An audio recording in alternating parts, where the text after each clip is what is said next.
Okay, it says I'm live, but I can't see myself, so maybe I need to shed some light on the subject. For some reason, when I've done this before at night, I haven't needed light. But apparently, tonight is not the same. Maybe I haven't really been live before. Don't want any of the face stuff. Really just want to be able to be seen.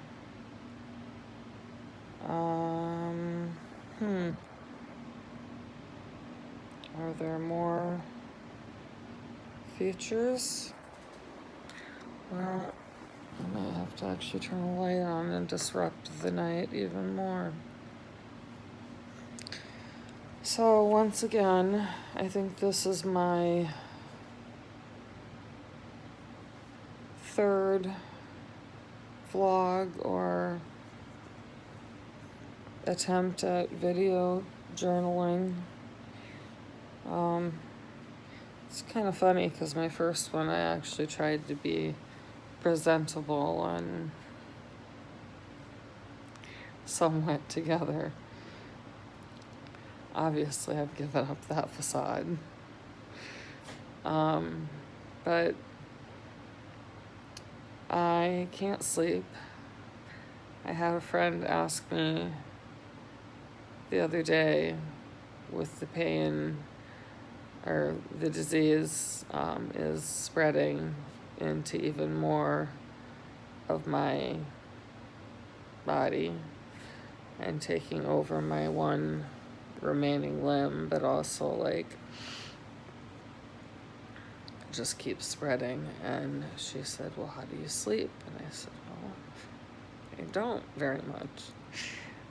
And I was so tired tonight, and I was so certain that I would sleep, and I went to bed at 9, and I've been laying and moving and rearranging and trying, and I am frustrated and depressed. I found out today that the reason that I have not gotten the call back from the pain clinic in Bettendorf about the spinal cord stimulator trial is because they never got the psychological profile. Even though I've been calling them for 3 weeks asking what the problem is, apparently it took till today for them to figure all of that out. So that's very frustrating. And then it turns out that they didn't have a release to send it, but apparently that didn't occur to the place here that I got it done at. And so as usual, a big clusterfuck that has to be figured out. And of course, by the time everyone got back to me today, it couldn't be figured out. So basically 3.5 weeks of wasted time where I've been calling and bothering people and asking questions and people saying they'll get back to me and nothing really getting done. So that's very frustrating, and a lot more wasted time with no results and no progress and no pain management. And I have been trying really hard to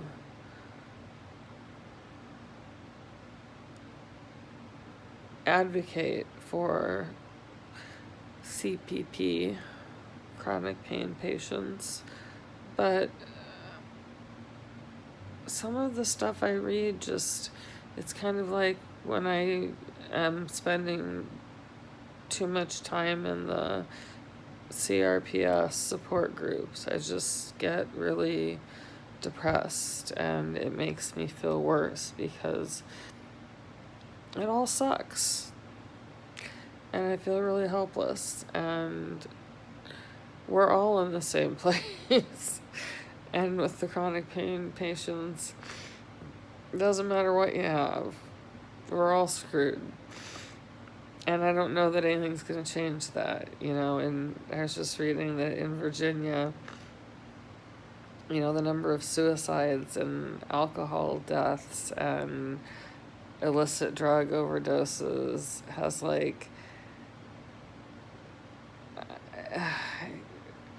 since the 2000, whenever this stupid opioid crap went into, the fake opioid crisis went into effect, they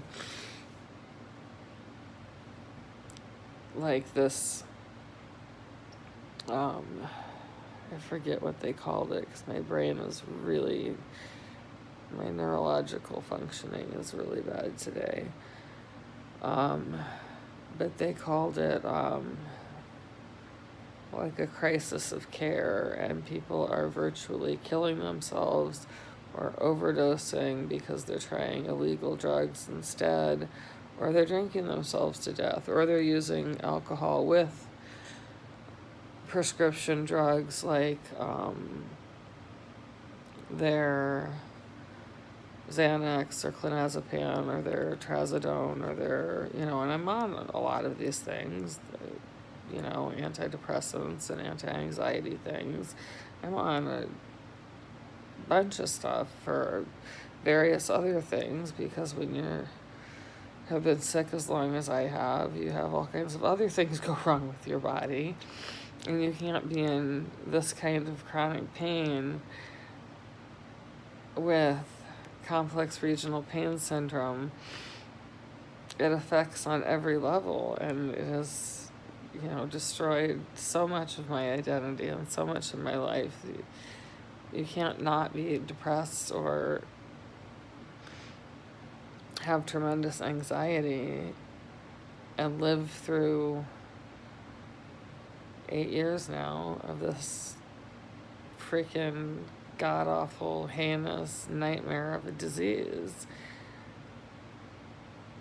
So of course I'm on stuff for that. I'm on stuff for all kinds of other things that my system is crapped out on. The only thing I'm not on is pain medication, which is the one thing that would make a difference in my life. I could probably get some damn sleep. I could take more trazodone, but I don't like to take more than I have to. I mean, I'm prescribed 200 milligrams, but I only take 100 because 200's a lot. I thought about taking a shot of tequila, but I'd probably just puke it up because I don't do well with things like that. But I thought I'd just do a shot and take some clonazepam, and then I'd go to sleep.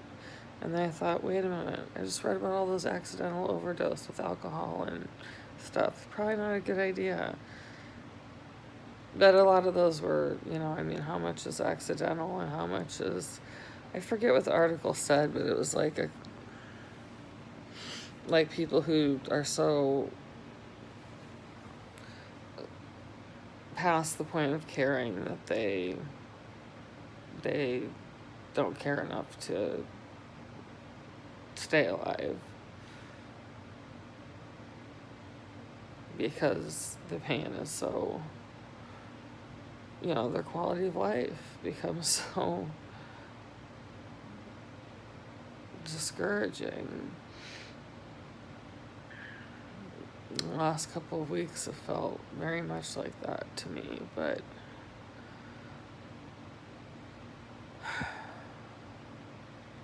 I have my kids, and I have my grandson, I have my Roxy May, Joe and his kids. I'm trying really hard to connect with the people who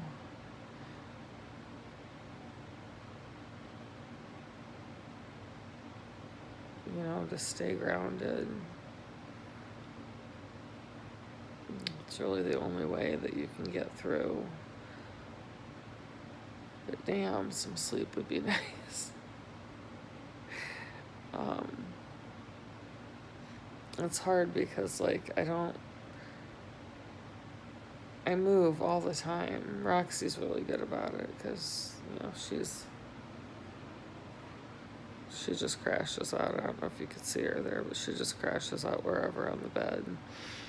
And then, if I move, she just moves and crashes out again. I'm pretty lucky. She's such a good girl.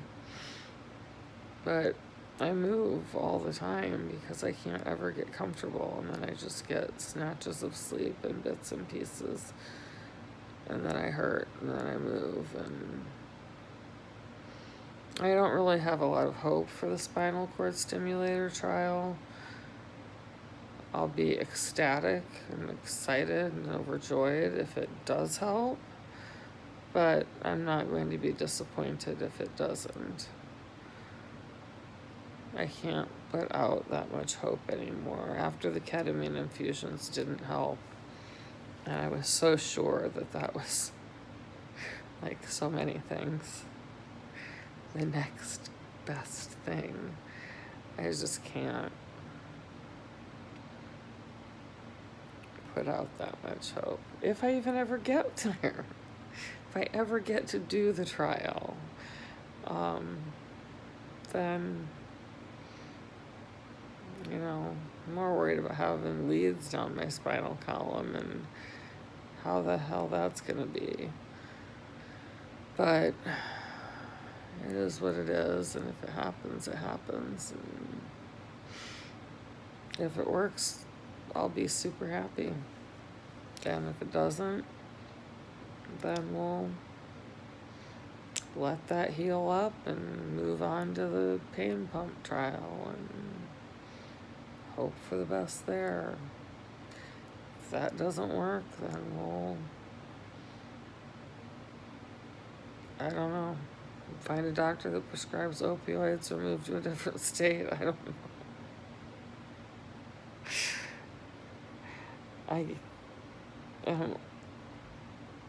I live in constant disbelief that this is the state of events or state of affairs that we live in, that you can't even get humane treatment for a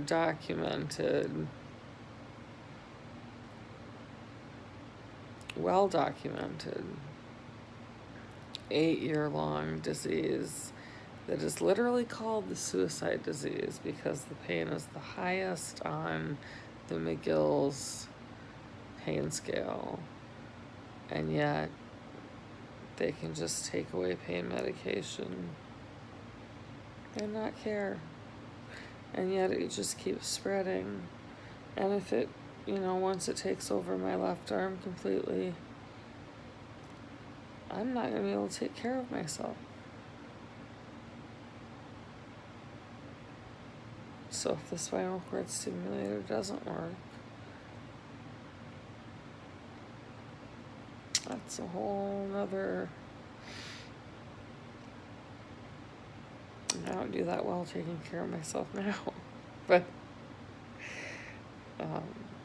I'll have no limbs left,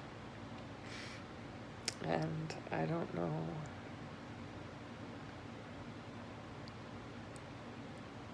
what that would... It's hard enough now with just the left arm working part of the time, so that is scary. I just really want to sleep. And my phone is about to die, so sometimes I feel better after I talk and just maybe get things out.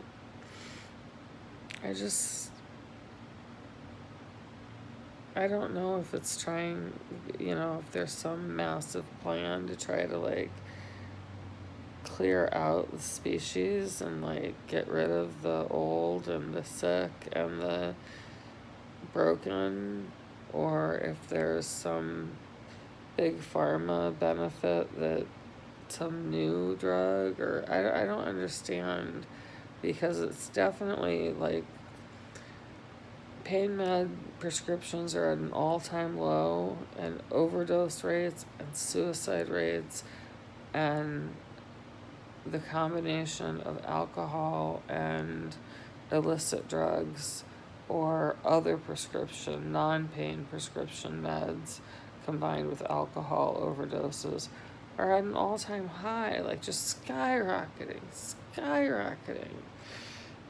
Like accounting for like, you'd have to look at my Facebook, but so much of the deaths, like in Virginia alone, which was the article that I read and posted today. I mean, it's so sad, and it's so unnecessary, and it is terrifying to me, because I know so many people, and I don't have any real hope.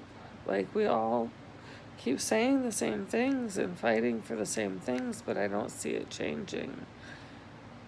And that just terrifies me, and I don't understand what the big picture is, because like by now the statistics are in, they're coming in all the time, and nobody cares. Nothing is changing. You know, nothing is changing. The pendulum is not swinging back, and we are suffering, and we are dying. And chronic pain patients are paying the price with their lives. And nobody cares. Or people like me care. People who care about people like me care, but nobody in politics or government or nobody with power cares. So I don't know what it'll take. But I'm going to keep on keeping on, because I've got my Roxy May I have to take care of. My kids, my Tater.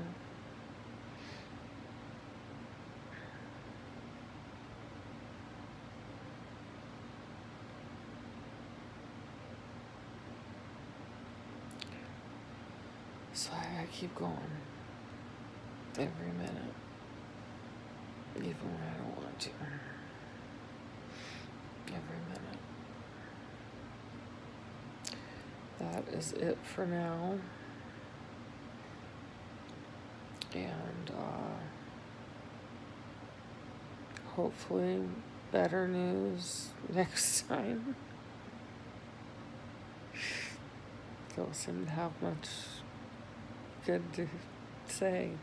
I feel better. I've been sick for 2 weeks, and I finally feel human. I have plans for Halloween. My friend got me a really cool costume, and I'm excited about that. So I'm going to do Halloween, my favorite holiday. I haven't done it for a couple of years, so I'm going to do that. I hope I'll be well enough. We'll see. Peace out.